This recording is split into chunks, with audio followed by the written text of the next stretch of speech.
fair and balanced and go 1-1. Okay, if all things are equal and balanced, yeah. Yeah. It's a one-apiece game. Gabby, what do you think today? I'll go 2-1 Chelsea because Palace will be, going out for the win because they've got a home win recently. So for me, it would 2-1 Chelsea because they're due a win. Yeah, no winning 3 for Chelsea. Can they get back and pick up the 3 points today at Crystal Palace? We will find out. We're there in just a few moments' time. But my thanks to both of you, to David Stockdale, to Gabrielle Zakwani. Thank you both. Cheers, Lee. All the very Thank you, best. All the very best. They'll keep their resolutions because they didn't make any. That's a good thing. We'll see if their predictions are any better when we get to our game, because we're just moments away now from Selhurst Park. It's one of 5 games in the Premier League. Crystal Palace against Chelsea. Live commentary is coming up after the latest news. BBC News with Sue Montgomery. A senior member of a European delegation says Syria's new Islamist leadership offers reasons for hope, but changes to the school curriculum are of concern. Tobias Lindner from the German Foreign Ministry highlighted the removal of the teaching of the theory of evolution as worrying. From Damascus, here's Lina Sinjab. These changes that have been introduced by the interim government violate their mandate. They are interim, they cannot make decisions that are long-lasting and need specialized committees to decide on. Now, there has been backlash by the civil society, big campaign who don't want to be hijacked by new form of dictatorship.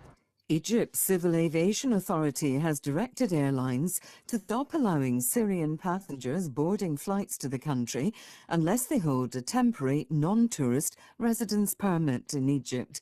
This follows Cairo's decision last month to ban Syrians with European, Gulf, US or Canadian residencies from entering Egypt without prior security clearance.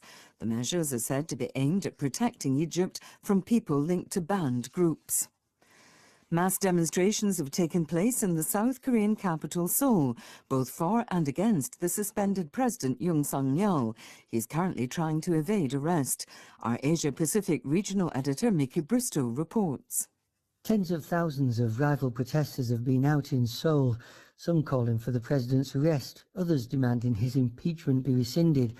Some rallied in the streets around the president's official residence, where Mr. Yoon is being protected by hundreds of security personnel. On Friday, those guards stopped investigators getting into the president's compound to arrest him over his failed attempt to establish martial law.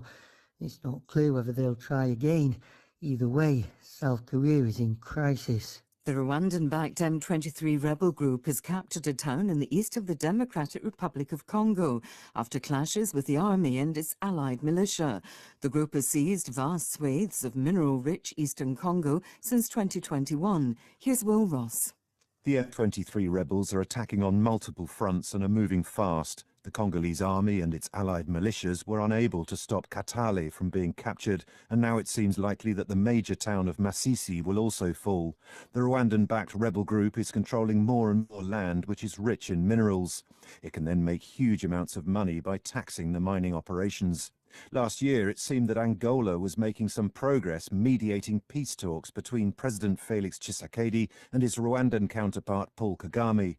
But these broke down last month, and an escalation in the fighting is causing thousands more civilians to flee for their lives. World News from the BBC. Hello, I'm Lee James. This is Sports World. You're with the BBC World Service on a Premier League Saturday. Already today, Newcastle have beaten Tottenham 2-1. We've got 5 more live games now underway, including our commentary match. Can Chelsea put a run of no winning 3 behind them when they visit Crystal Palace? There are no goals in the Premier League so far. Let's go live to Selhurst Park with the former England goalkeeper Paul Robinson and Ian Dennis. Chelsea here at Selhurst Park, and Selhurst Park that particular day was at its vibrant best.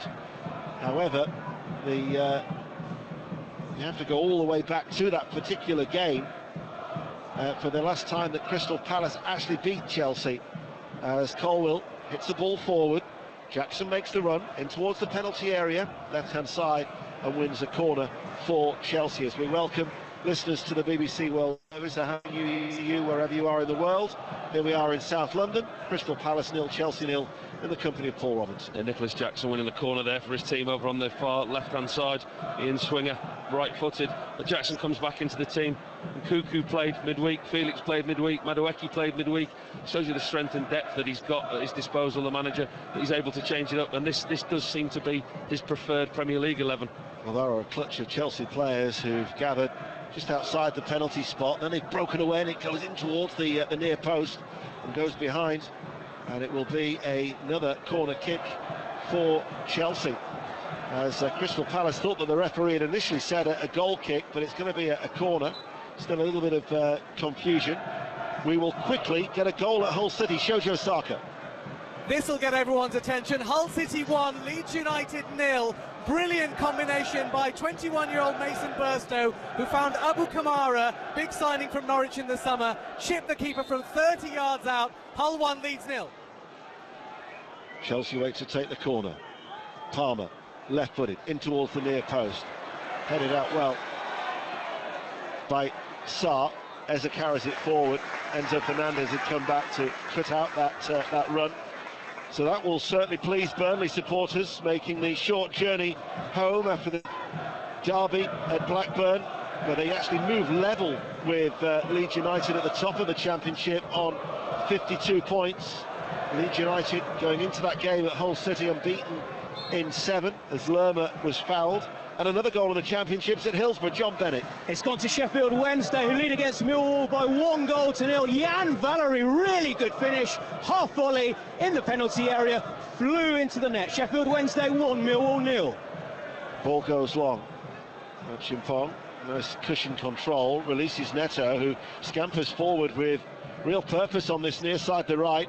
Infield, Enzo Fernandez on the stretch, out towards Sancho, uses Cucurella on the overlap, cuts the ball back, almost fell towards Cole Palmer, but there was Lacroix just to stop it, and Crystal Palace can run clear with Sarr, tries to get that ball up towards Mateta, but he just pulled back Colwell, and that will be a free kick to Crystal Palace. First goal in the 3 o'clock games in the Premier League is at St Mary's. Lead late.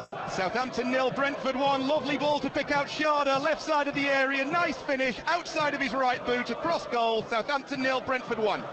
It'll be a long, hard, bleak winter for Southampton, isn't it? Yeah, they've got it all on now to stay in the Premier League. Southampton, you fear for all the 3 promoted teams when you look at the table, especially how far adrift Southampton are getting cut. You struggle to see where their next point's coming from. Ball chipped forward by Achimpong, goes long. Do you consider Crystal Palace as a relegation contender?